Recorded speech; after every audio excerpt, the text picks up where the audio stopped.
Oh, kayu ini Pak ya? Beginilah Pak, kondisi kena inflasi atap nih, Pak, ya? rumah warga yang rusak parah akibat diterjang hujan deras disertai angin kencang di Jalan Purnawirawan, Swadaya, Gunung Terang, Langkapura, Bandar Lampung pada Selasa kemarin. Tak hanya merusak atap rumah, angin kencang juga mengakibatkan sejumlah pohon tumbang hingga membuat warga bergotong royong membersihkan puing-puing yang berserakan di jalan.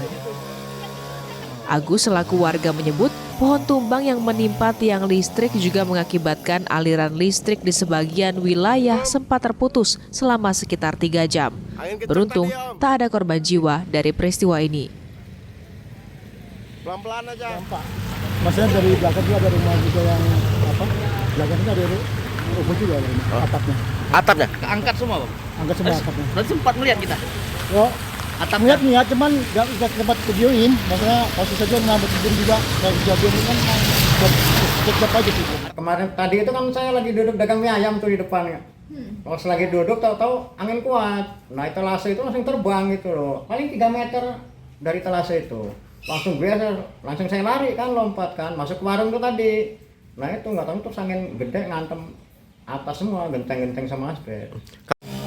Di tengah cuaca ekstrim saat ini, warga diimbau untuk selalu waspada. Roma Afria Idam, Kompas TV, Lampung.